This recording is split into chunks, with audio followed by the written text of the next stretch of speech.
Good evening. This week, our shir deals with Bamidbar, the first Sedra of the new Chumash that we ushered in by Mincha Shabbos and Shavuos.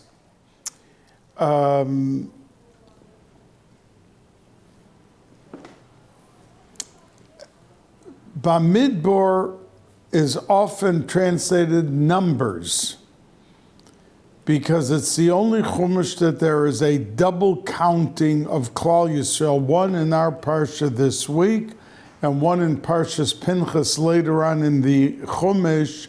And since it's twice, it's referred to in the Gemara many times as the Sefer HaPikudim, the book of counting.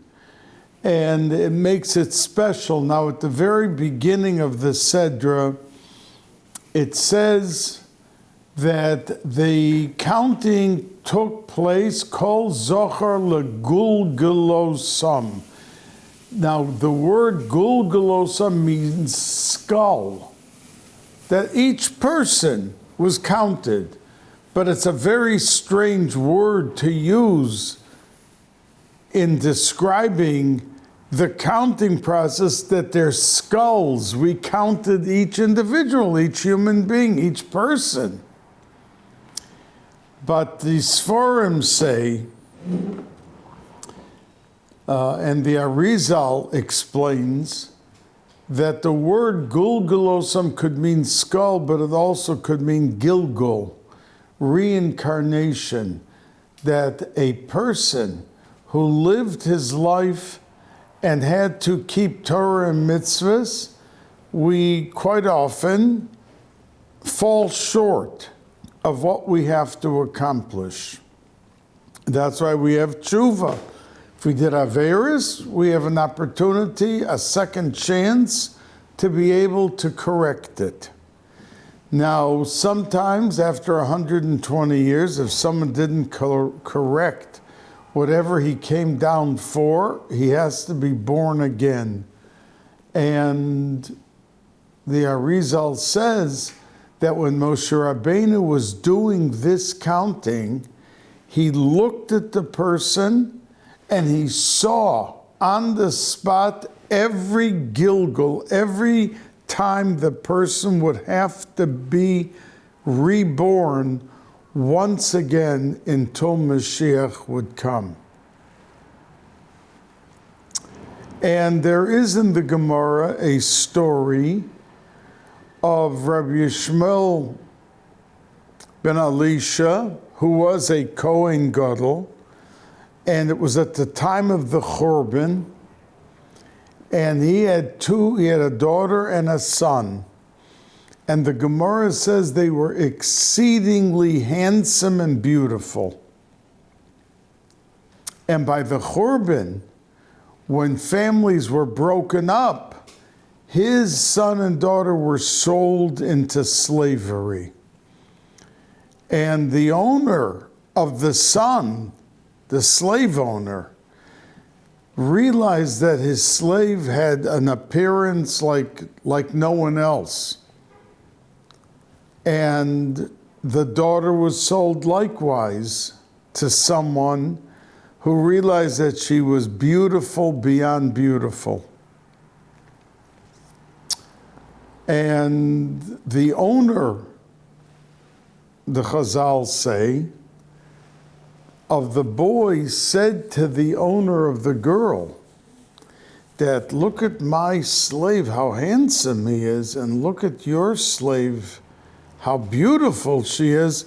Let's have them unite, and the children that will come out will be one of a kind, and we'll be able to market them or do whatever to maximize the opportunity.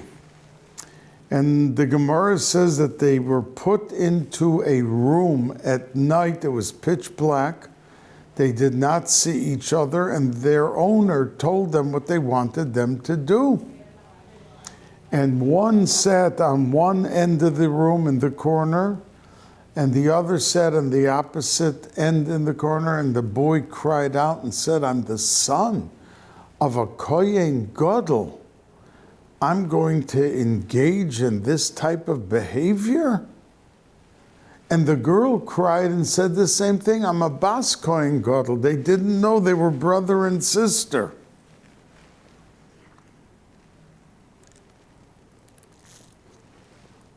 And they cried all night. And the Gemara says that came the morning and there was light. They realized they were brother and sister. And they cried and hugged that they were oimed b'nisoyon. They never fell in. And they cried to a point that they both died. Yatzeson nishmason. And the Arizal says that we know the famous story by David HaMelech that there was Tamar, a daughter of David, and there was Amnon, who was the son. But there was a very big dispute as to if they were really brother and sister. They were ostensibly half brother and sister, but there was a question if the Kedushin was toifus and if it was a real marriage. There was a whole debate about this Amnon and Tamar. And at one point, they were intimate. So the Arizal says because of the question that existed, that so many poskim at that time held that they were not allowed to be united, excuse me, and others held it was mutter. That after they were united, they came back down as this boy and girl, the son and daughter of this Kohen Gadol of Rabbi Yishmael ben Elisha, and the fact that the whole night they never touched each other was an unbelievable nisoyon that they were oimed, that they survived and thrived. And after that, they didn't have to be in Olam Hazeh anymore. They accomplished what they had to accomplish, and they were nifter. What do we see from such a chazal? We see that we never know in what we are saying and what we are thinking and what we are doing, whether or not we're being tested and whether or not we will be oimed b'nisoyon. And it could be that that's the thing. The Arizal says before Mashiach, almost everyone's going to be a Gilgal. So, but the test is we don't know why we're back down to fix this or to fix that. So we hope that in our daily lives, as we learn Torah, and as we do our avodah, our davening, our tzedakah, our chesed, taking care of the aniyim by giving them food, and the dignity with which we treat people, that we will be oimed b'nisoyon if that is the test of our lives and of our time.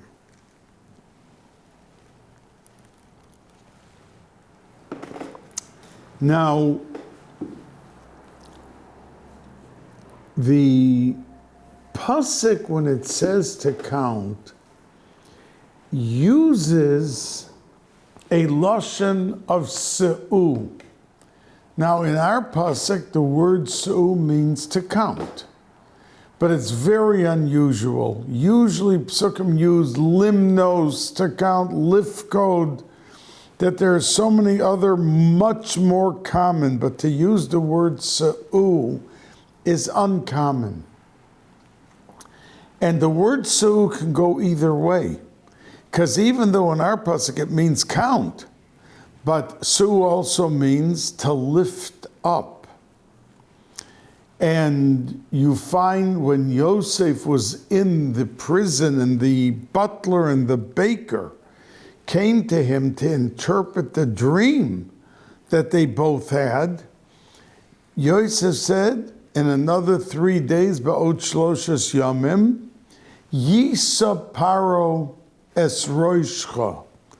Now, for the butler, it meant Paro will reinstate you for your mission as a butler.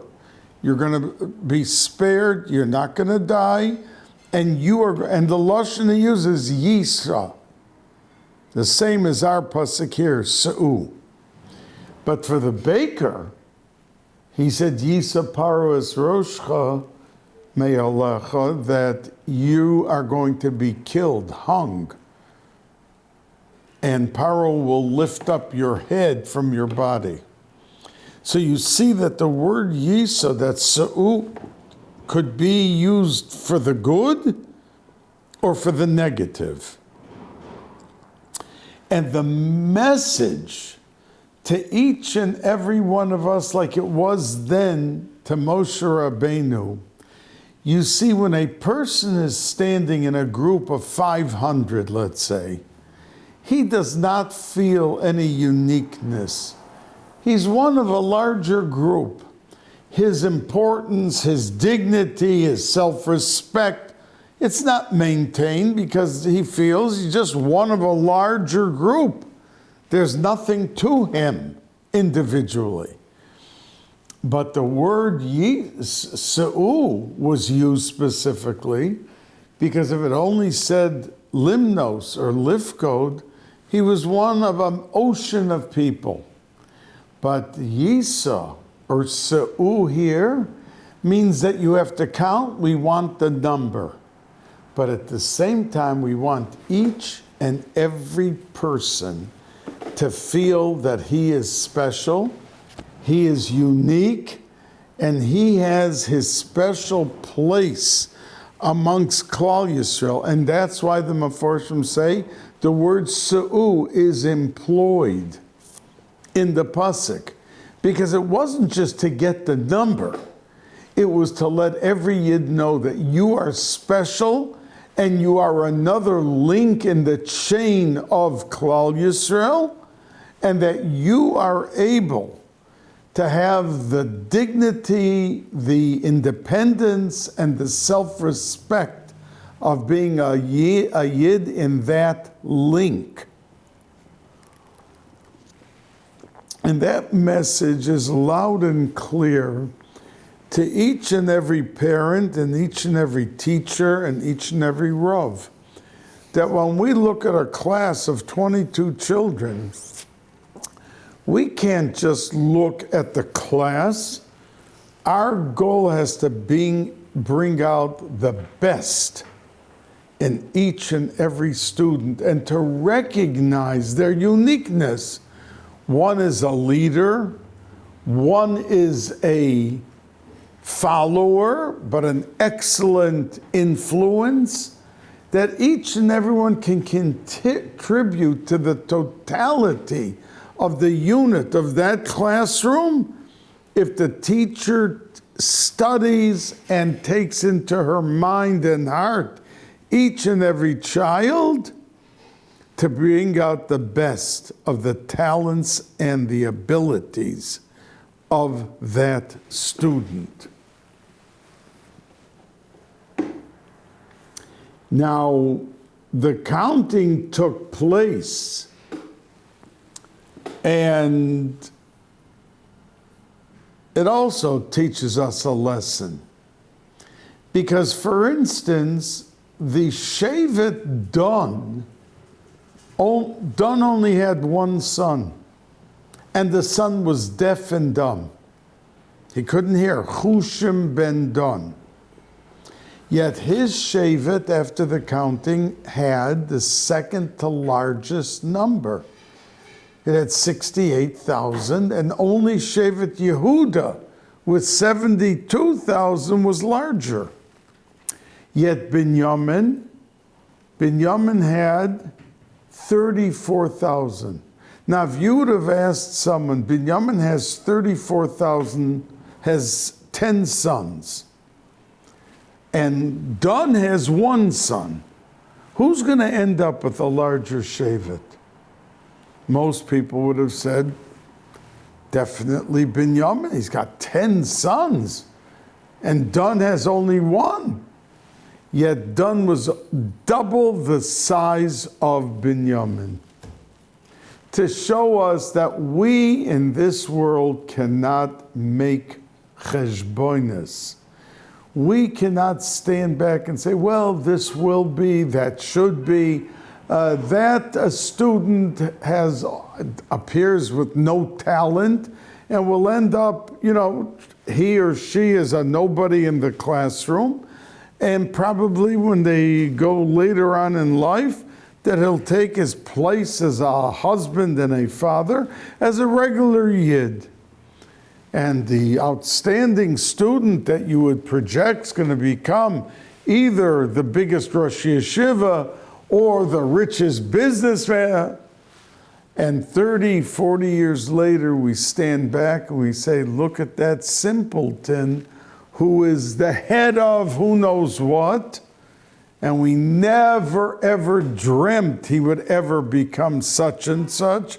And look at the one that we thought would be the most popular leader in Klal Yisrael, a simple balabas running his store and having his children learn with him. Wonderful, a wonderful Yid, but not what we thought he would have been. So the lesson is that we cannot play Rabbanu Shalom. The Rabbanu Shalom knows who and what will be and won't be. It's not for us to judge. It's for our goal to bring out the best of each and every one.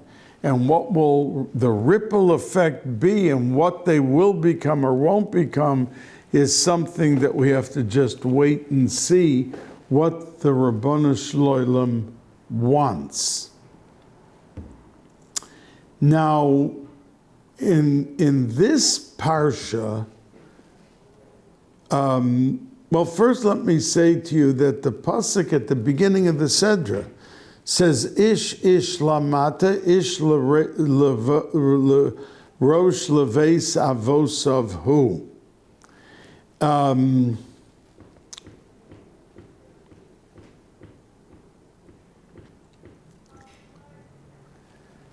Now the word ish is usually used to show, we could say Adam, we could say Enosh, and ish is used usually in a more glorified, choshev way.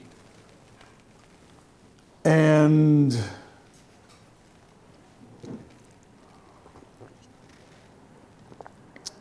the Meforshim say that the reason the pasuk uses the word ish is to tell us l'rosh leveis avosav hu, that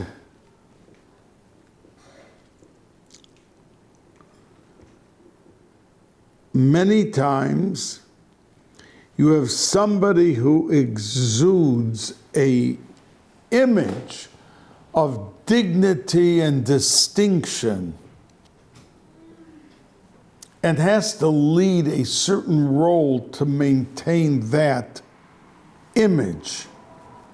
But when he comes home, he kicks off his shoes and which by the way a person should never do, because it says in Kabbalah's form that the reason that an oval takes off his shoes when he's in oval sitting Shiva, lo aleinu, lo aleichem, is that the Adama, Arura ho Adama, that the ground is cursed. And since a person who is in the middle of Shiva really is under din, he's cursed because it's a midas adin. So he reattaches himself, his foot, to the ground because they're both under the umbrella of curse. So that's why when a person is not in a state of chas v'shalom avelis or anything, that he should make sure not to walk around in his socks or anything like that, because that's a sign of avelis and a sign of being under the umbrella of cursed.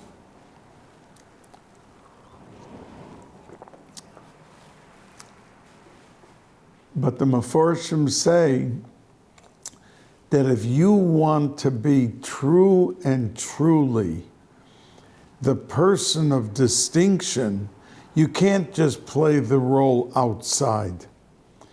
Ish rosh leves avosov. When you get home, what type of dignity do you maintain in how you speak to the children, to your wife, to the spouse, that you have to be able to exude and show? That's uniqueness of personality, even leves avosov in the house. Not, okay, now I'm home, I can relax, I can be who I want, talk like I want. Then it's a contradiction to who you are on the outside, and that will not be maintained forever. Because the essence of who you are is how you behave in the house when no one's watching. But that's what the pasuk tells us. Ish, be the highest quality of a human being, not enosh, not adam, but be ish, the highest quality, rosh leves avosov, in his house, how he behaves and how he acts. Now, my Rosh Yeshiva Zechrono Levracha, Rabbi Yaakov Kamenetsky, used to ask, why is it when they left Mitzrayim, there was a year and 15 days till they had the Degolim? You know that when the Yidden traveled in the Bamidbar, they had a certain heavenly distinction of formation. That means there were 3 Shvatim on each side of the Aron, and they each had a flag which showed which Machane they were from. So that didn't happen when they left Mitzrayim on the 15th day of Nisan until the next year on Rosh Chodesh Iyar, which was a year and 15 days later.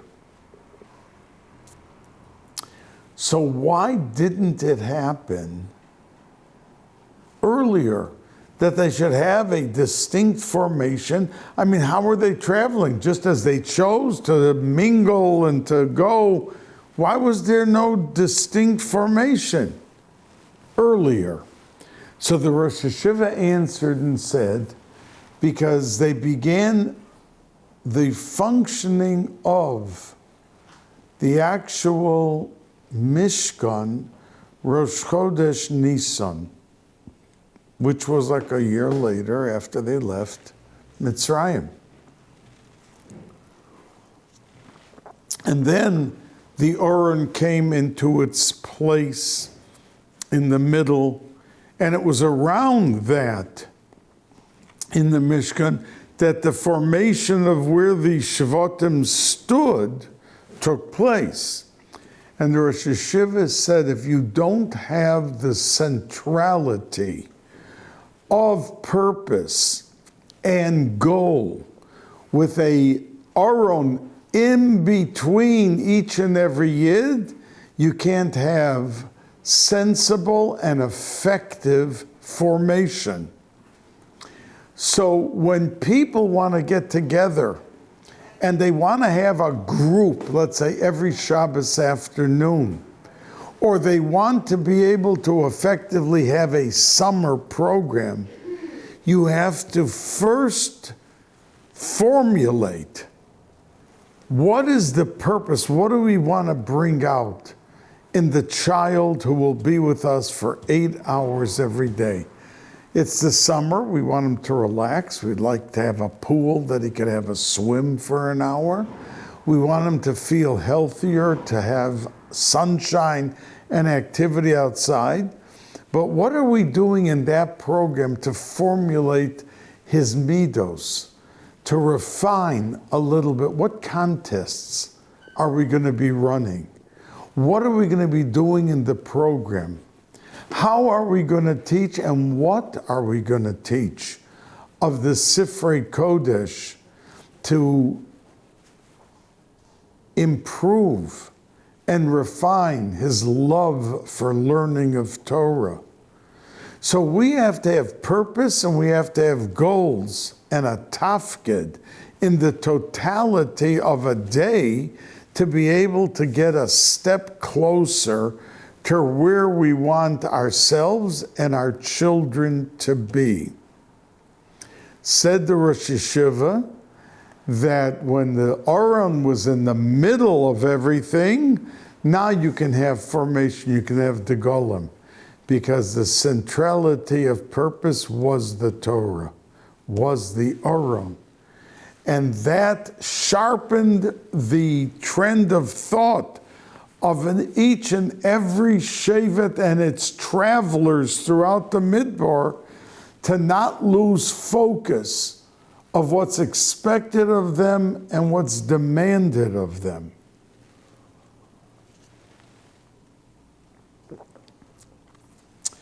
Now, Levi was told, Levi was counted, even though later on it says lo si, so you should not do the same format of counting that you did for the whole Klal Yisrael, and their number was only 22,000.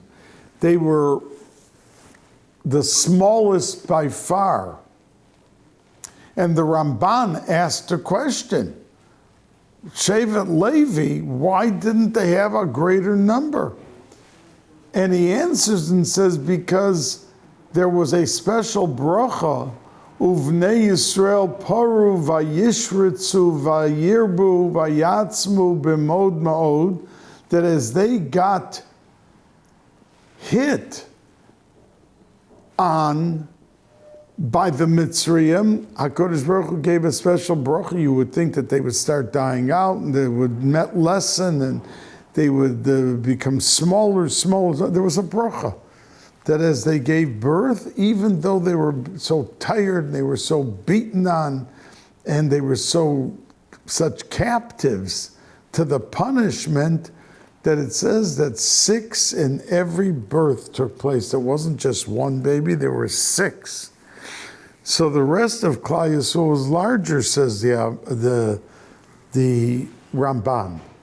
But Shevet Levi that didn't have to work, they weren't beaten on. And the bracha did not apply to them.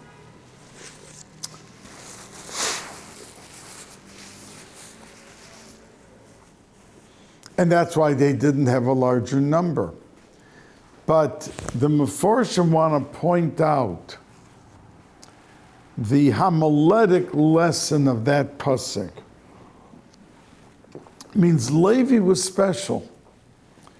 They were the Kohanim, they were the Leviim, they didn't have to do any work. They were like a holy segment of Klal Yisrael. Now, many times when you have a group of people who are given special distinction, they're given a special classification, it can go to their head, it can be reflected in how they look down look at their brothers.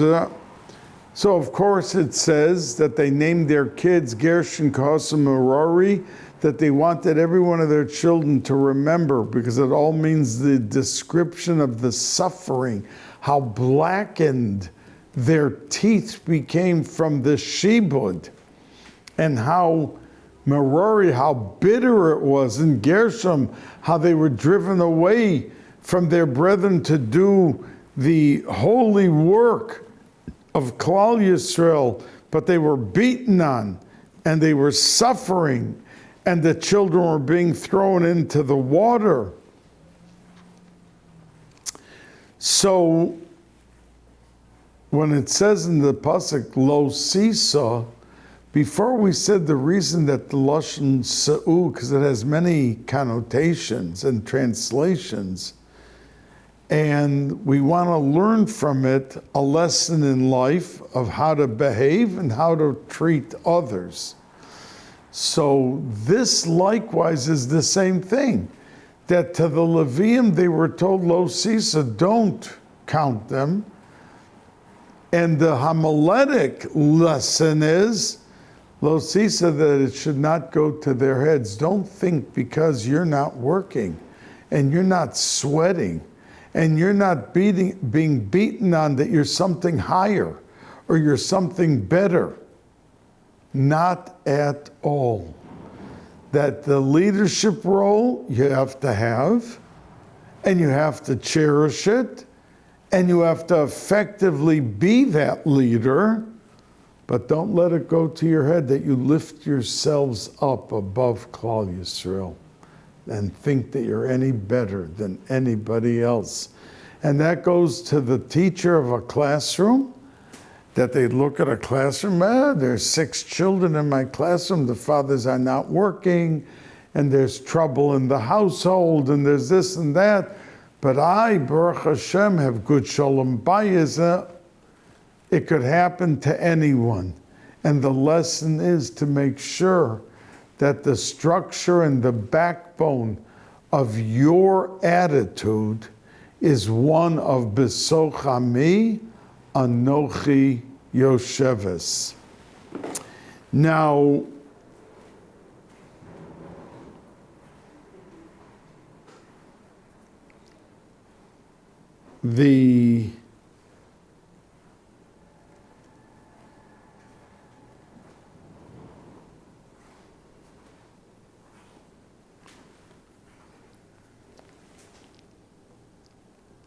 Now, we know that I am saying this shir on a Monday night, and tomorrow night is Rosh Chodesh, the Shaloh HaKadosh, who is only one of 6 people who got the title Kadosh. The Al-Shech HaKadosh, Klal Yisrael refers to him, the Orach Chaim HaKadosh, Rabbeinu HaKadosh was the only Tana, and Amora, who got the title Kadosh forever. That Klal Yisrael then and today refers to him as Kadosh. And one of them was the Shloh Kadosh. And we see that he's buried in Tveria, one of 10 Kvarim, that on the side is the Rambam and his father, but there's Rabbi Yochanan ben Zakkai, Rabbi Elazar, Rabbi Hyrcanus, Rav Ami, Rav Asi, the biggest of the big. And for 1,800 years, no one was added to that cemetery, that little cemetery in Tveria, other than the Shloh Kadosh. And the Shloh Kadosh said that direction of family success, of how matzliach you are with children, how much nachas you have, stems from Erev Rosh Chodesh Sivan. And he comprised, and it's in every shul here in Borough Park and worldwide, it's in every city in Eretz Israel, the tefillah that he comprised, the Yehi Ratzon, may it be your divine will, HaKadosh Baruch Hu, that we should have nachas from the children, and of course with his Ruach HaKodesh comprised this small paragraph, and this paragraph is said every Erev Rosh Chodesh Sivan, which is tomorrow. And I humbly suggest to you that it's in many Siddurim, Rabbi Yaakov Emden Siddur and other Siddurim, that tefillah of the Shaloh HaKadosh to be said Erev Rosh Chodesh Sivan, and the Shaloh HaKadosh Baruch Kodsho saw something special and something divine in this Erev Rosh Chodesh Sivan, and that's why he comprised this tefillah and suggested to everyone to say it with kavana, and it will make a difference in your success with your children.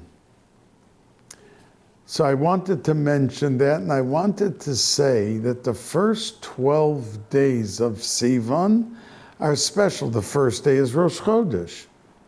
The second day has nothing special, and it's referred to in Chazal as the Yom HaMeyuchos, the special day.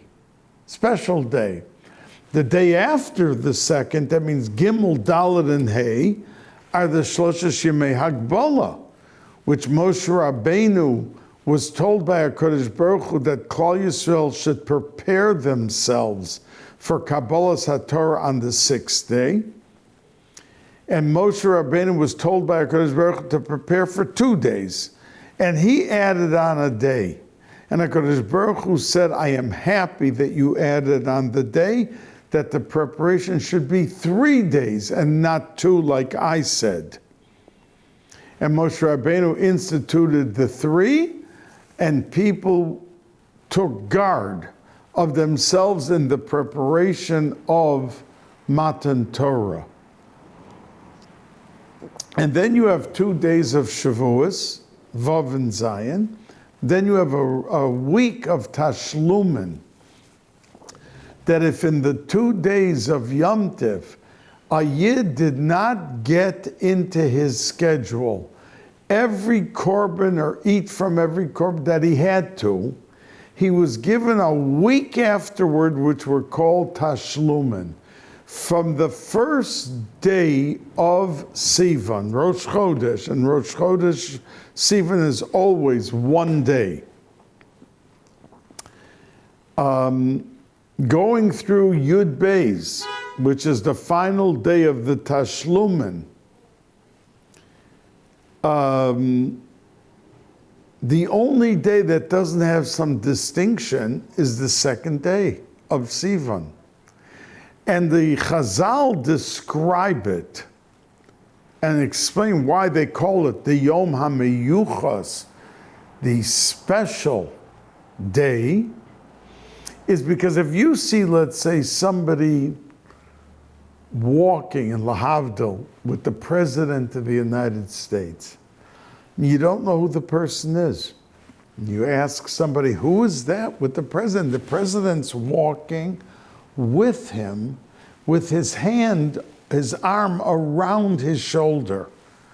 You would assume this must be somebody very, very special, even though no one knows who he is. That is the second day of Sivan. It is encompassed and surrounded by such special days that it's right there in the middle, and it's with all of them. And we don't say any tachnun, we don't say eulogies on those days. And that second day is included just like those first 12, because it's part of the first 12. So it's called the Yom HaMeyuchos. Now, I want to tell you that Shavuos is one of the 3 regolim. That means Rosh Hashanah and Yom Kippur are not regel, they're Yom Tiv. One is a Yom Adin, one is a Yom of Slicha, Mechil, and Kapara, and a day of Chesed, but it's not a regel. We have Shalosh Regolim, 3 special holidays that all fall under the same umbrella: Pesach, Shavuos, and Sukkot.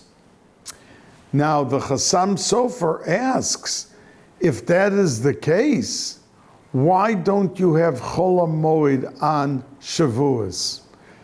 Pesach has a Chol HaMoed, Sukkot has a Chol HaMoed, and the Gemara even says, Kol HaMavaza es HaMoados, Ke'ilu Oived Avodah Zorah, that the specialness and the uniqueness of Chol HaMoed is considered Moados. The Gemara teaches means Chol HaMoed.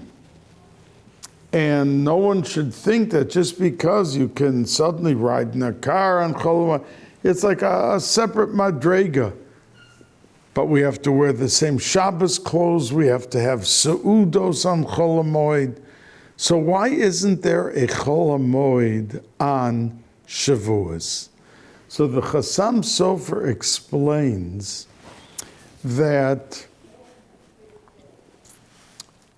as big as Chol HaMoed is, but it is not equal to Yom Tov. That means Yom Tov is still a darga higher than the Chol HaMoed, no matter how special it may be. And you have no room for anything less than Yom Tov on Shavuos, says the Chassam Sofer. That means, like on Pesach, you have a level of Yom Tov, and then you have Chol HaMoed, which is very, very rare and special, but it's not the level of the Yom Tov. Shavuos is so high that you cannot incorporate a Chol HaMoed because there's no secondary level, there's no lesser level on Shavuos. And he even goes on to explain that the second day of Shavuos does not have the uniqueness of, that means it's higher than the second day of Pesach or the second day of Sukkot, which is when they were not sure when Rosh Chodesh would be, so they instituted the Chachamim a Yom Tov Sheni the next day, because what happens if the Eidim came a day later and they were not there on that first day, but the first day became the second day? So we had a Yom Tov Sheni, Shel Golos. In Eretz Israel, they only have one day of Shavuos. And that's why, says the Chassam Sofer, because we don't care when Rosh Chodesh is of Sivan. There was no suffix, there was no question. We just counted 50 days from Pesach. And whenever you established Pesach, the second day you counted the Sfiras HaOmer, Tisperu Chamishim Yoim, the 50th day was Shavuos. So it's not a Sveika Diyoima, and he equates the first day with the second day almost at the same level of Yom Tov and Kedusha as the first day. The second day is almost equal to the first day. And he makes a very clear distinction between the second day of Pesach and the second day of Shavuos. Now we know that the only 2 days on our calendar that you have one day, that's Yom Kippur and Shavuos. Shavuos is Minat Torah. In Eretz Yisrael, even today, they only keep one day for Shavuos. Now, on Yom Kippur, it was the 50th day when it was Yovel. When Yovel came out, a year of Yovel, they counted 7, the cycle of 7, then Shemitah, cycle of 7 and Shemitah. When it was the 50th year, it was Yovel, a different level higher than Shemitah, as the Shalah Kodesh explains. And it was the highest day of the year. And all the Avodim went out to freedom, and all the lands and houses that were bought during the Yovel cycle, the 50 years, went back to the original owners. And it was the 50th. Now, Shavuos is also the 50th. We count 50 days, and then we come into the realm of Shavuos. So in many Sfarim, Shavuos and Yom Kippur are on the same plateau in regard to what can be accomplished. You see, we have no specific mitzvah gashmi on Shavuos. Are there minhagim? Oh, many minhagim, to put the trees and the bushes into the shul, to eat milchiks, to all the things that we do, but you can't call eating milchiks a mitzvah, say like eating matzah on Pesach, or a lulav and esrog on Sukkot. But the Torah in and of itself is the shining backbone of the actual Shavuos. And the only thing that we're told that we have to do Shavuos is Atzeres. That's one of the reasons of the 4 names of Shavuos, Chag Bikurim, Shavuos, and whatever we call Shavuos, as a lashon of promises that will be loyal to HaKadosh Baruch Hu, that one of the things it's called Atzeres. Atzeres hi tiyeh lochem. Atzeres, which means to hold back from doing work. That is the only mitzvah say of Dioraisa of Shavuos. But we have because the day is as high as the Torah. You see, the Shem of Yud Kei Vav Kei, the Zohar Kodesh says, is the Yud and the Hey are Ava and Yira. And then you have the Vav is Torah, and then the last Hey is mitzvahs. So no matter what mitzvah we do, we are attaching ourselves to HaKadosh Baruch Hu. And when we do an Aveira, we detach ourselves from HaKadosh Baruch Hu. And that's why we say every day, V'dabek libeinu b'mitzvosecha, because through the mitzvahs we come reattached to HaKadosh Baruch Hu. And through our Aveiras we are detached. So we ask HaKadosh Baruch Hu, let us do the mitzvahs b'shleimus, that we should be reattached with you. But it doesn't rise to the level of Torah. Torah is the Vav. And the Zohar Kodesh says that is the untouchable. A person learns Torah, he's enveloped, enwrapped in the highest realm that can be reached anywhere. And that is Chag HaShavuos. So whereas we soar heavenward Pesach when we eat matzah, or we take the lulav and esrog on Sukkot, or we are in the Sukkah, but it's not the level of Torah. That's what the Chassam Sofer says is why we can't have any Chol HaMoed, because that's one notch less than Yom Tov, and by Shavuos there is not a notch lower of anything than pure Yom Tov on Shavuos. Now, one of the things that we do on Shavuos, and by the way, it's the yortzeit of the Baal Shem Tov. Many in the world keep the first day of Shavuos because the Baal Shem Tov said that his neshama will leave his body. He's going to look dead, as if he was nifter the first day. But they should know, and he told his family, and every Einakol and Rebbe that has any shaykhs with the Baal Shem Tov keeps the second day, because he says, true, my neshama will leave, but my actual place in Gan Eden Ha'elyon will happen on the second day of Shavuos. And he gave them a simon. He said that when he lived in the city of Mezhebush, that with the time of the clocks in Mezhebush all stop, that means I went into Gan Eden Ha'elyon, and at the middle of the day, 12 o'clock on the second day, all the clocks in Mezhebush stopped.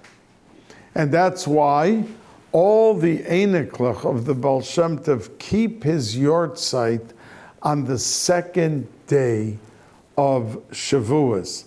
David HaMelech was also, the Gemara, the Yerushalmi in Chagiga, says that he was nifter on Shavuos. Now we know that such tzaddikim, the day that they're nifter is the day they were born. So his birthday and his patira were both on Shavuos, and that's the reason that Shmuel HaNavi wrote Rus, and it was part of a testament because there was a whole uproar. People felt that David HaMelech was not properly kosher and part of Klal Yisrael, and you want to make him king? And Shmuel wrote Rus as a testament to the genealogy and the kashrus of David HaMelech, as unbelievable as it sounds. But Rus was his great-great-great-grandmother, and indeed she put the first stone where the Bais HaMikdash is, by the Koisel inside. And today, people who know how to tour guides can take you to a place and show you way down where the stone of Rus is. And she put for her great-great-grandson, was mechabed her with putting in the first stone. Now, David HaMelech made the first 6 rows of stone of the wall. And HaKadosh Baruch Hu told him to stop because he said that the Bais HaMikdash is destined to be destroyed, and it's going to be destroyed, and anything you build cannot be destroyed.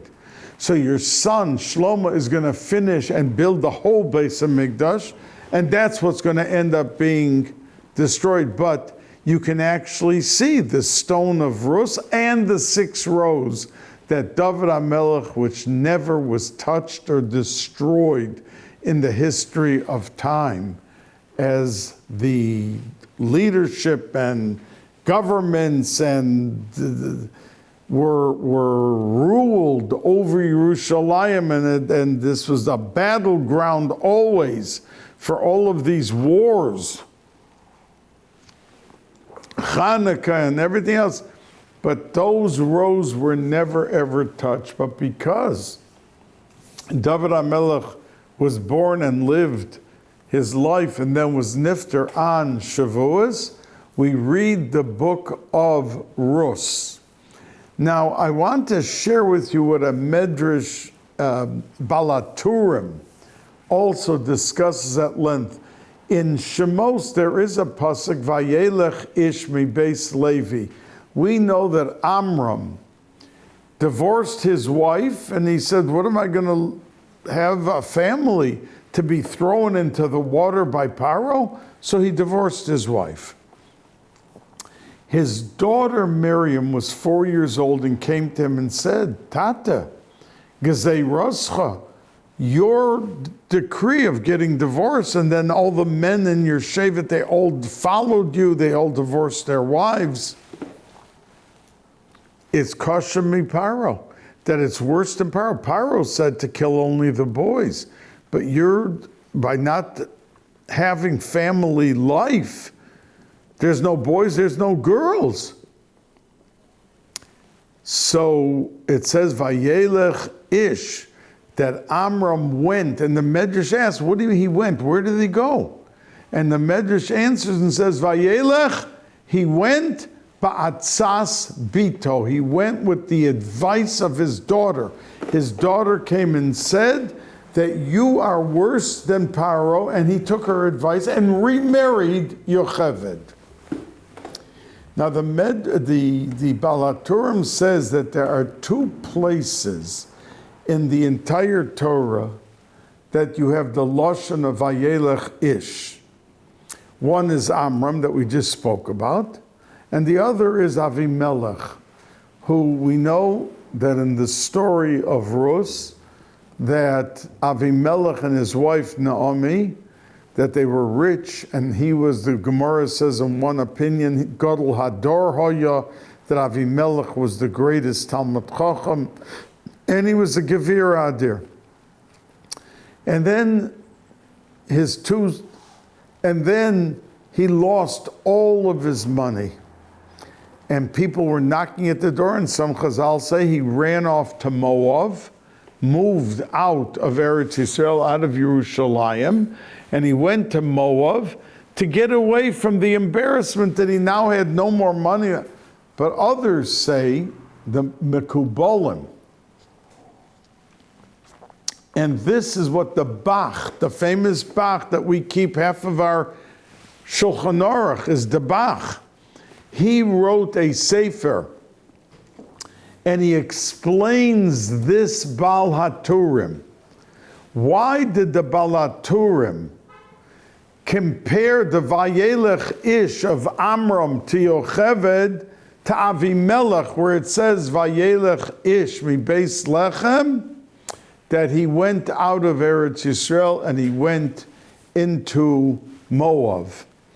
And he explains, and this is the Bach saying on the Balaturim, that the reason he compares it is because just like Moshe Rabbeinu was the Goyal Rishon, he took Klal Yisrael out of Mitzrayim.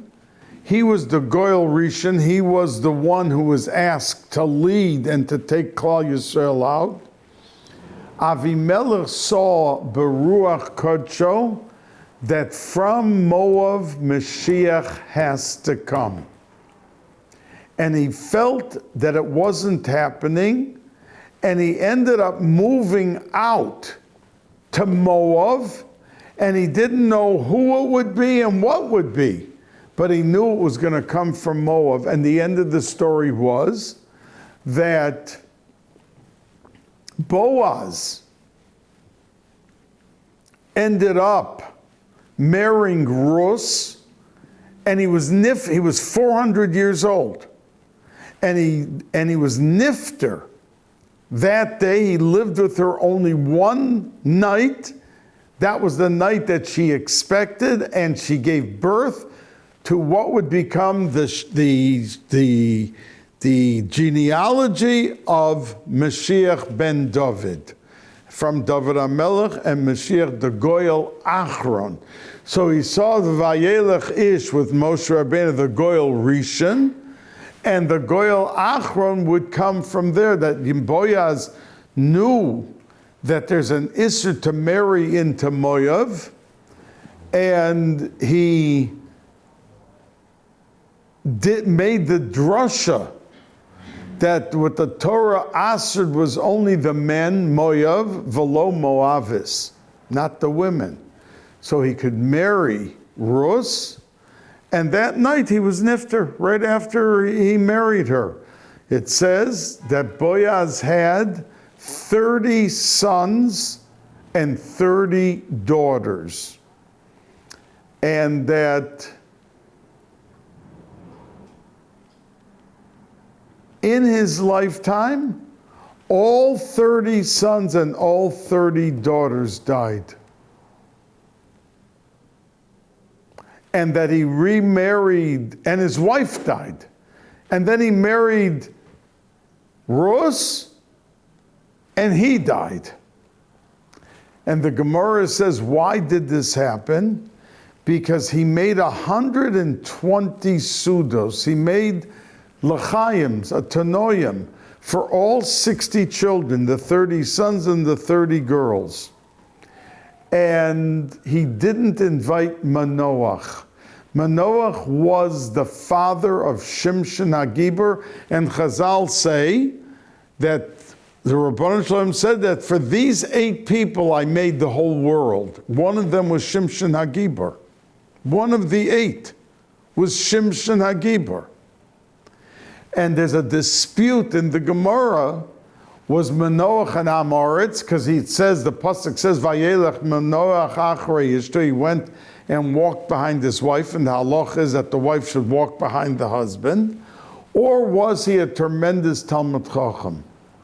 But Boaz said he had no children, and there's no way he could reciprocate. So every time he made a party, a tanoim or a chasna, for the 60 children, the Gemara says he made 120 parties.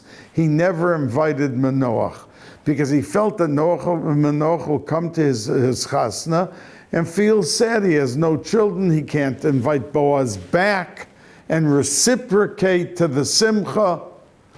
So it was really l'shem shamayim. But all the Meforshim say, even though it was l'shem shamayim, he didn't invite Manoach.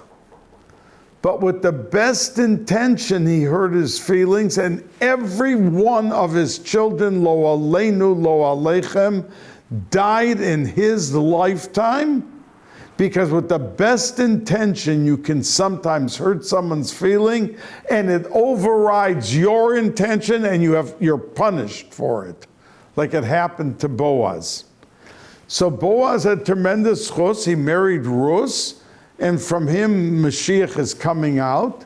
And that's why on Shavuos, the Koyach HaTorah, we do what we do, that we learn and we're Misameach. And as a matter of fact, the Satmar Rebbe once asked the Zecher Tzaddik V'Kodesh Levracha that why don't we have the singing and dancing on Shavuos and the trees and all the other things on Simchas Torah? And he answered and said, because Shavuos has to be the source of the Torah is where our simcha comes from. And we remain with completely the simcha alone, nothing else. All the trimmings is when we finish the Torah. And we finish the Torah, that's why we dance and we do everything we do, but there's no mitzvah gashmi on Simchas Torah. It's with our feet to dance, the raglayim. Now, I want to say to you that to show you how Kodesh Kadoshim, the Minhagei Yisrael is, that Reb Levi Yitzchak Barditchev, Zechuso Yogen Aleinu, once said and explained that we eat milchiks, and we say because the kalim were not kosher right after Matan Torah, they did it, so they had to eat cold, and there was only milk and cheese and whatever they had.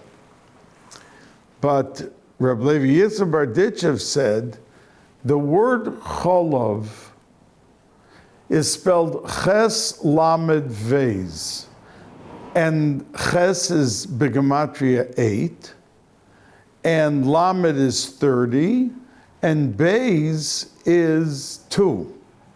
That adds up to 40. Cholov, milk. Mikvah starts with a mem. And when you take milk and you put it into the kava, because kava means coffee, but if you put a mem in front of the word kava, you have mikvah. So Reb Levi Yitzchak Barditchev, with his holy Kodesh Kadoshim Machshava, used to pour the milk into the kava. He was mechaven to all of the kavanos of mikvah that you have to have when you're being toivel in mikvah. And that's what he was doing when he took milk and poured it into the coffee. That he was yoytze all the kavanos of being toivel in a mikvah. And that's one of the reasons that we eat milchiks on Shavuos, because Shavuos is like being, like Yom Kippur, dipping the whole day in a mikvah. We don't have to be toivel, even though a chassid goes every day to the mikvah. He doesn't go on Yom Kippur to the mikvah. We don't, before Yom Kippur we go, of course, it's a day of tahara and a day of kedusha, so that's how it's reflected. But we should know that every minhag of Shavuos is kodesh kadoshim, includes the milchiks that we eat. And the Gemara says, "De be'ina nami lochem," you're supposed to eat some special foods, that you should feel the Yom Tov is unique and different and special than even Shabbos or another Yom Tov, that it brings it out. The be'ina nami lochem. But the lochem is the shorish neshama of all the minhagim, and above all else, the fact that it's matan Torah. Zaman matan Torah seinu, and each and every one of us should be able to rise above and beyond all the concerns we have brewing in our head about this problem and that problem, and reach the level of Simchas Yom Tov, and to be able to envelop ourselves in the mikvah of Matan Torah. As the Baal Shem Tov used to say, Because we're not celebrating something that once happened. We're reliving it each and every year, and a Yid can be makabel the Torah from new and fresh, even if he was wasting his time the whole year and doing whatever he was doing. But he should be able to envelop himself into that realm above and beyond, and to be able to incorporate the newness and the freshness, as the Baal Shem Tov said, he heard, Anochi Hashem Elokecha, each and every Shavuos before Alos HaShachar. That's why people go to the mikveh right before Alos HaShachar on the first night of Shavuos. And the Rabbanu Shalom and the Schus HaTorah should protect Klal Yisrael from everything and anything that could come its way. A good Yom Tiv, a good Yom Tiv, good Yom Tiv.